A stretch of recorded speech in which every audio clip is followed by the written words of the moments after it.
چلو خیر ٹھیک ہے، یعنی اب ہم جو ہے ان کی اس طرح سے ان کی بات کو ہم ڈینائی نہیں کرتے ہوئے ہم یہ کہیں گے کہ چلو ٹھیک ہے، اگر ان کا یہ کہنے کا مطلب ہے کہ کافروں کو آج مایوسی ہو گئی اور جو ہے آج میں نے تمہارے لیے تمہارے دین کو مکمل کر دیا، تو اس کا مطلب یہ ہے کہ ایک خاص دور میں دین آ کر مکمل ہوا۔ اگر آپ اس کے معنی پرٹیکولرلی کسی اسپیسیفک دن اگر نہیں لے رہے تو اس کے کہنے کا مطلب یہ ہے کہ ایک خاص دور میں دین مکمل ہو گیا۔ نہیں تو سچ والا جی، یہ جی دین مکمل ہونا وداؤٹ بخاری، وداؤٹ ترمذی، وداؤٹ مسلم ہے نا، یہ قرآن کی ایگزیکٹلی میں بھی یہی کہنا چاہ رہا ہوں نا۔ اگر آپ آج کے معنی یعنی آج کے دن دین جو ہے مکمل ہو گیا، اگر یہ کہیں گے تب بھی جو ہے بخاری و مسلم اور حدیث کے بھنڈار کی ضرورت نہیں ہے، اور جن باتوں کو سنت کہہ کر، سنت متواترہ، سنت احاد اور امکا ڈھمکا ساری باتیں جو ہوتی ہیں، یہ ساری کی ساری باتیں یہ بہت بعد میں ہمارے سامنے آئی نا بھائی، ٹھیک ہے؟ تو ہر دو صورت میں اگر الیوم کا مطلب آج لیتے ہیں یا آج کا دور لیتے ہیں، دونوں صورتوں میں کہ قرآن کی موجودگی میں یہ دین مکمل ہو چکا، یعنی بھلے وہ پرٹیکولر دن ہو یا پرٹیکولر زمانہ، قرآن کی شکل میں دین مکمل ہو گیا۔ اب قرآن کی شکل میں دین مکمل ہو جانے کے بعد میں اب اس کے کافی عرصے کے بعد ایک بھنڈار سامنے آ رہا ہے جس کو حدیث کہا جاتا ہے، جس کو سنت کہا جاتا ہے۔ ظاہر بات ہے اس کا مکمل دین سے کیا تعلق ہے بھائی؟ جب دین کسی پرٹیکولر ٹائم میں مکمل ہو گیا ہے تو پھر اس کے بعد یہ حدیث کے بھنڈار کا آخر کیا، اس کا وجود کیوں ہے، اس کی ضرورت کیا ہے؟ اگر مسلمان یہ کہتے ہیں کہ حدیث کی بھنڈار کی ضرورت ہے تو اس کا مطلب قرآن جو اپنے آپ کو کمپلیٹ کہہ رہا ہے، قرآن اپنے آپ کو مکمل کہہ رہا ہے اور مفصل کہہ رہا ہے، اپنے آپ کو واضح کتاب کہہ رہا ہے، اس میں کوئی جو ہے کوئی ایمبیگویٹی نہیں ہے کہہ رہا ہے، اس میں ہر چیز کو کھول کر بیان کر دیا گیا۔ یہ 50 بار قرآن جب یہ دعویٰ کرتا ہے تو یا تو قرآن کا دعویٰ غلط ہے یا پھر یہ لوگ جو بھنڈار لے کے بیٹھے ہیں دکان لگا کر، یہ مطلب حدیث کی، یہ ان کی دکان اور یہ ان کا بھنڈار غلط ہے۔ دونوں میں سے کوئی ایک چیز غلط ضرور ہے۔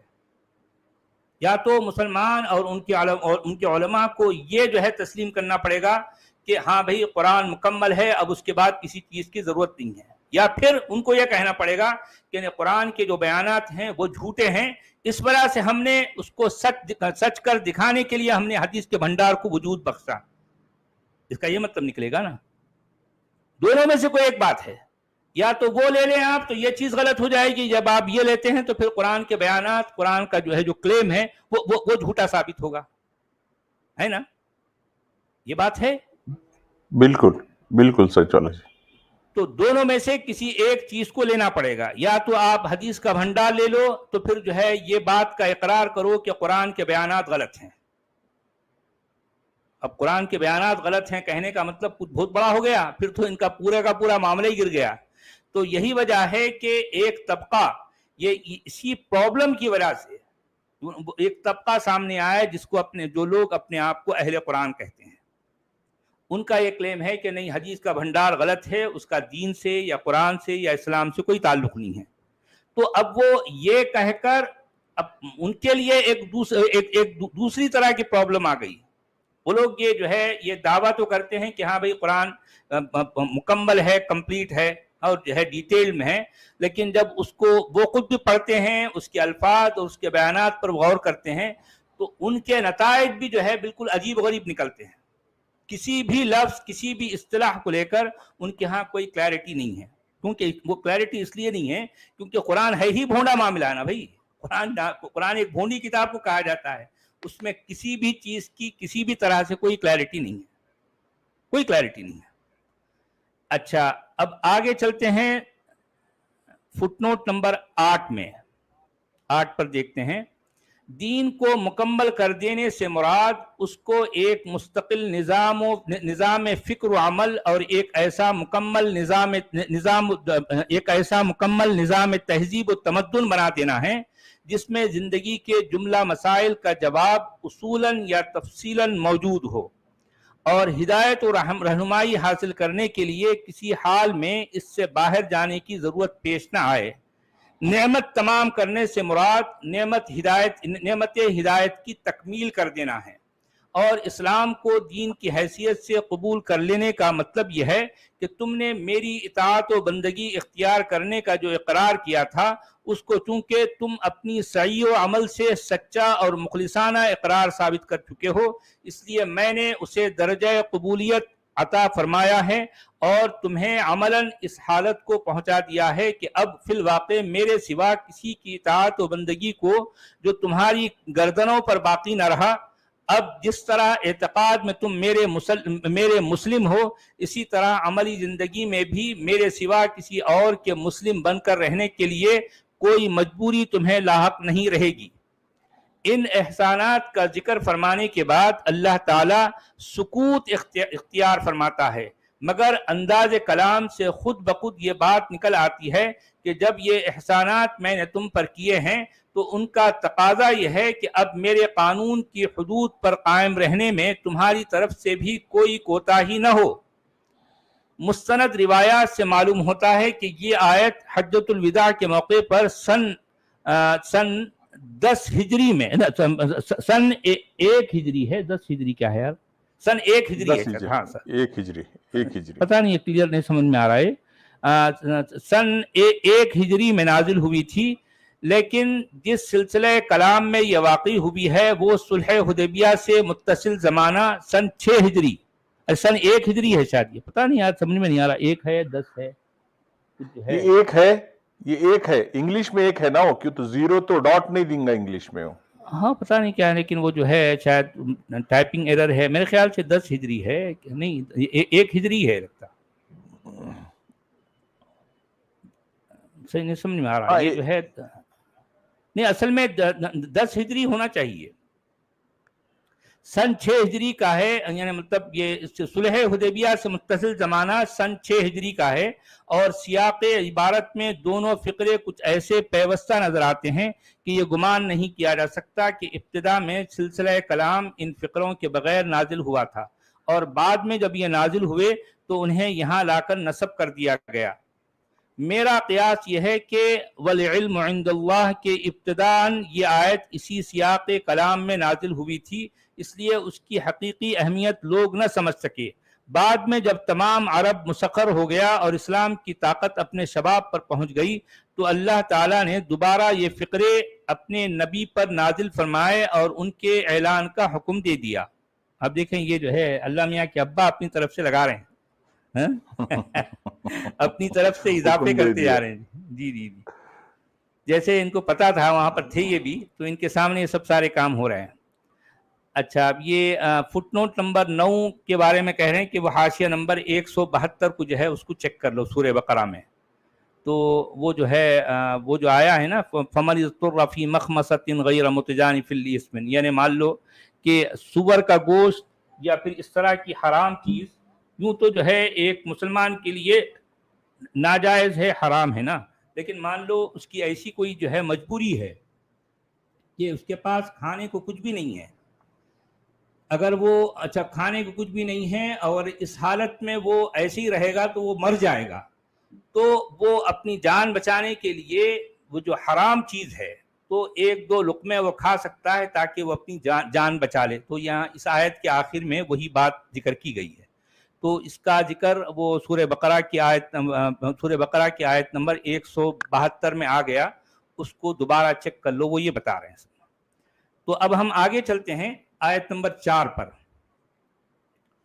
يَسْأَلُونَكَ مَاذَا أُحِلَّ لَهُمْ قُلْ أُحِلَّ لَكُمُ الطَّيِّبَاتُ وَمَا عَلَّمْتُم مِّنَ الْجَوَارِحِ مُكَلِّبِينَ تُعَلِّمُونَهُنَّ مِمَّا عَلَّمَكُمُ اللَّهُ فَكُلُوا مِمَّا أَمْسَكْنَ عَلَيْكُمْ وَاذْكُرُوا اسْمَ اللَّهِ عَلَيْهِ وَاتَّقُوا اللَّهَ إِنَّ اللَّهَ سَرِيعُ الْحِسَابِ۔ لوگ پوچھتے ہیں ان کے لیے حلال کیا کیا ہے، یا لوگ پوچھتے ہیں ان کے لیے کیا حلال کیا گیا ہے، کہو تمہارے لیے ساری پاک چیزیں حلال کر دی گئیں، اور جن شکاری جانوروں کو تم نے سدھایا ہوا ہے، جن کو خدا کے دیے ہوئے علم کی بنا پر تم شکار کی تعلیم دیا کرتے ہو، وہ جانور کو تمہارے لیے پکڑ کر رکھیں، اس کو بھی تم کھا سکتے ہو، البتہ اس پر اللہ کا نام لے لو اور اللہ کا قانون توڑنے سے ڈرو۔ اللہ کو حساب لیتے کچھ بھی دیر نہیں لگتی۔ اللہ کو جو ہے حساب لینے کے معاملے میں اللہ بہت مطلب تیز ہے۔ جی، یہ جو باز رہتے عرب لوگوں میں، وہ جو سیٹی بجاتے اور وہ باز جا کے خرگوش پکڑ لیتا، وہ تو نہیں بول رہی ہے؟ ہاں، وہ اسی کی طرف اشارہ ہے، یعنی کچھ ایسے جانور، مثال مان لو جو ہے کتا ہے، یا اور بھی کوئی ایسے جانور ہیں جن کو باقاعدہ سدھایا جاتا ہے، اس کو تعلیم جو ہے، اس کو تربیت دی جاتی ہے، وہ کس طرح سے شکار کرے، ٹھیک ہے؟ کوئی تیتر بٹیر ہے یا کوئی خرگوش ہے یا اور اس طرح کے کوئی ہرن ہے، ہرن کو بھی جو ہے بعض اس طرح سے پکڑ لیا جاتا ہے۔ تو کہنے کا مطلب یہ ہے کہ جانور اگر اپنے منہ سے اس کو پکڑے تو جانور اس طرح سے پکڑتا ہے کہ وہ اپنے دانت کا کوئی اثر اس پر نہیں چھوڑتا، صرف جو ہے ایسا پکڑ لیتا دبا کے کہ جو ہے وہ بھاگنے نہ پائے، اور یہ شکاری جو ہے فوری دوڑتا ہوا جائے گا اور اس کو ذبح کر دے گا، تو پھر وہ جانور بھی تم کھا سکتے ہیں۔ یہ بات اس میں بتائی گئی ہے۔ بہت اچھا، امپورٹنٹ تھی یہ بات۔ جی، یعنی اس میں فٹ نوٹ نمبر 1 میں کہہ رہے ہیں، اس جواب میں ایک لطیف نکتہ پوشیدہ ہے۔ مذہبی طرز خیال کے لوگ اکثر اس ذہنیت کے شکار ہوتے رہے ہیں کہ دنیا کی ہر چیز کو حرام سمجھتے ہیں جب تک کہ صراحت کے ساتھ کسی چیز کو حلال نہ قرار دے دیا گیا ہے۔ اس ذہنیت کی وجہ سے لوگوں پر وہمی پن اور قانونیت کا تسلط ہو جاتا ہے۔ وہ زندگی کے ہر شعبے میں حلال اشیاء اور جائز کاموں کی فہرست مانگتے ہیں۔ یقیناً کچھ لوگ ایسے ضرور ہوتے ہیں، آپ نے بھی دیکھا ہوگا، وہ ہر چیز کی جو ہے وہ حلال ہے، حلال ہے یا نہیں، یہ جو ہے اس ٹوہ میں پڑ جاتے ہیں۔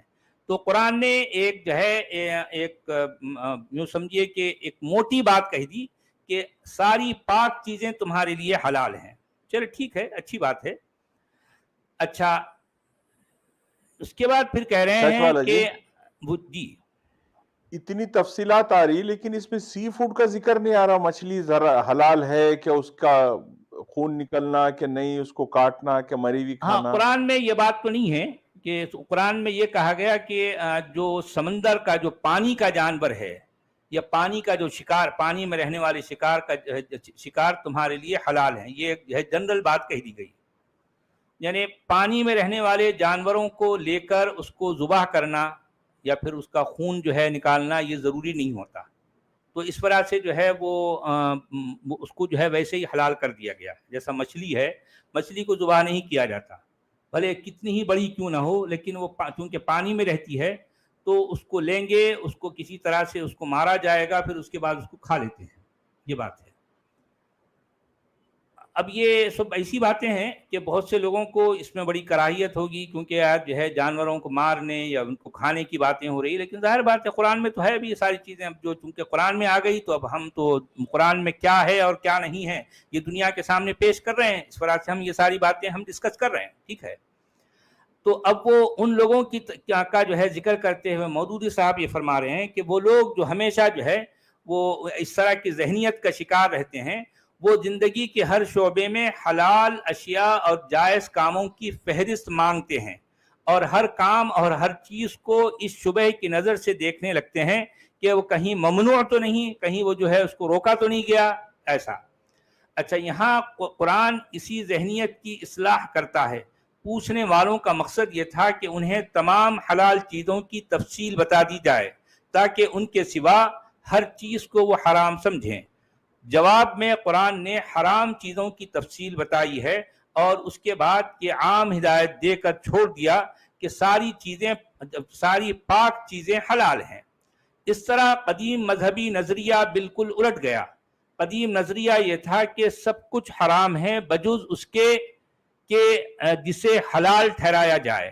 قرآن نے اس کے برعکس یہ اصول مقرر کیا ہے کہ سب کچھ حلال ہے بجز اس کے کہ جس کی حرمت کی تصریح کر دی جائے. یہ ایک بہت بڑی اصطلاح ہے، یہ بہت بڑی اصلاح تھی جس نے انسانی زندگی کو بندشوں سے آزاد کر کے دنیا کی وسعتوں کا دروازہ کھول دیا. ٹھیک ہے، پہلے حلت کے ایک چھوٹے سے دائرے کے سوا ساری دنیا اس کے لیے حرام تھی. اب حرمت کے ایک مختصر سے دائرے کو مستثنا کر کے ساری دنیا اس کے لیے حلال ہو گئی. حلال کے لیے پاک کی قید اس لیے لگائی کہ ناپاک چیزوں کو اس لیے اباحت کی دلیل سے حلال ٹھہرانے کی کوشش نہ کی جائے. اب رہا یہ سوال کہ اشیاء کے پاک ہونے کا تعین کس طرح ہوگا، تو اس کا جواب یہ ہے کہ جو چیزیں اصول شرع میں سے کسی اصل کے ماتحت ناپاک قرار پائیں، یا جن چیزوں سے ذوق سلیم کراہیت کرے، یا جنہیں مہذب انسان نے بالعموم اپنے فطری احساس نظافت کے خلاف پایا ہو، ان کے ماں سوا سب کچھ پاک ہے. اچھا، یہاں پر جو ہے دو بڑے اہم سوال پیدا ہوتے ہیں. اچھا، وہ دو اہم سوال کیا ہیں؟ ایک ہے جسے ہم خمر یا شراب کہتے ہیں. اچھا، شراب کو لے کر قرآن نے کسی ایک بھی جگہ پر صراحت کے ساتھ اس کو حرام نہیں قرار دیا. قرآن میں نہیں ہے. قرآن میں جہاں جہاں بھی شراب کا یا خمر کا ذکر آتا ہے، خمر کہتے ہیں شراب کو یا جس سے نشہ ہو. ٹھیک ہے. اچھا، ظاہر بات ہے نشے کی جو اب بعد میں جا کر جو ہے جو دوسری شکلیں آئی ہیں، ظاہر بات ہے قرآن جس جگہ لکھا گیا یا جس زمانے میں لکھا گیا، ان لوگوں کو، قرآن کے لکھنے والوں کو یہ نشے کی یہ جدید چیزوں کا پتہ نہیں تھا، اس لیے اس کا وہ احاطہ نہیں کرتا، صرف خمر کی بات کرتا ہے. خمر کا مطلب یہ ہے کہ وہ کھائی جانے والی چیز جس میں نشہ پیدا ہو جائے. ٹھیک ہے. اب ایسا انگور ہے یا اور اس طرح کے کئی پھل ہیں، ان کو وہ نشہ پیدا ہونے سے پہلے تو کھا لیا جا سکتا ہے، لیکن نشہ پیدا ہونے کے بعد کھانا حرام ہے. یہ حرمت جو ہے حدیثوں میں آتی ہے، قرآن میں نہیں ہے. بلکہ قرآن میں جہاں جہاں یہ خمر کا ذکر آتا ہے، اس کے بارے میں جو الفاظ آئے ہیں اس سے حرمت ثابت نہیں ہوتی. یہ جو یعنی اس کو کہتے ہیں نا بالجزم حرام، جس طرح سے یہ جو ہے مردار ہے اور کیا کہتے ہیں اس کو خون ہے اور سور کا گوشت لے کر جو ہے قرآن نے اس کو حرام قرار دیا ہے نا، اس طرح سے شراب کو حرام نہیں قرار دیا. تو یہ سوال پیدا ہوتا ہے سور کا گوشت کتنا صاف حرام کہا گیا، تو بالکل ایک نہیں دو نہیں تین نہیں 4 جگہوں پر جو ہے ریپیٹ کیا گیا، لیکن شراب کو لے کر کسی ایک جگہ بھی اس کو حرام نہیں بتایا گیا. اچھا، اب یہاں ایک سوال یہ پیدا ہوتا ہے کہ اب مودودی صاحب کہہ رہے ہیں کہ وہ جو چیز پاک ہے. ارے بھائی، آج کے زمانے میں جس طرح سے وائن نکالی جاتی ہے اور کتنی بہتر کتنی قیمتی ہوتی ہے وہ، اور اس کو اتنی نفاست کے ساتھ نکالا جاتا ہے، بنایا جاتا ہے کہ عام آدمی اس کے بارے میں صرف سوچے تو اس کو لگے کہ یار جو ہے کیا کتنی بہترین چیز ہے. ٹھیک ہے. اب یہ اور بات ہے کہ جن لوگوں کو اس کی عادت نہیں ہے وہ شاید اس کو پینا پسند نہیں کریں گے، وہ ایک الگ بات ہے، میں اس کی بات نہیں کر رہا ہوں. لیکن جو لوگ پیتے ہیں، جو شراب کا استعمال کرتے ہیں اور بہت قیمتی شراب کا، تو میں یہ جاننا چاہ رہا ہوں کہ قرآن میں شراب کو حرام کیوں نہیں قرار دیا گیا. جی جناب، کیا کہہ رہے تھے آپ؟ نہیں تو وہ شراب کا اٹریکشن بہرحال لکھنے والے کے پاس بھی ہے، اس لیے تو جنت میں سب کو شراب کی بات کر رہا نا کہ آپ کو وہاں شراب دی جائے گی.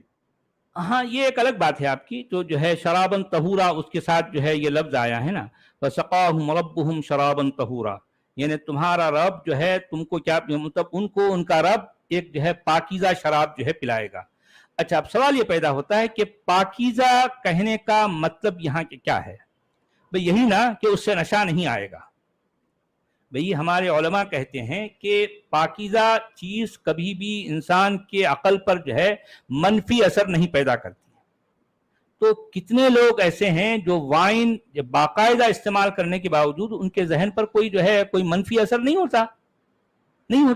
میں نے خود دیکھا ہے کتنے ایسے لوگ ہیں جو شراب کا جو ہے باقاعدہ استعمال کرتے ہیں، لیکن وہ کبھی بہکتے نہیں، کبھی سٹکتے نہیں.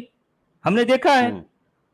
بلکہ یہ بھی دیکھا ہے کہ جو ہے کئی ایسے علاقے ہیں جہاں پر وہ وائن ہے یا اس طرح کی جو شراب کا استعمال لوگ اپنی ایک صحت مند جو ہے ٹونک کے طور پر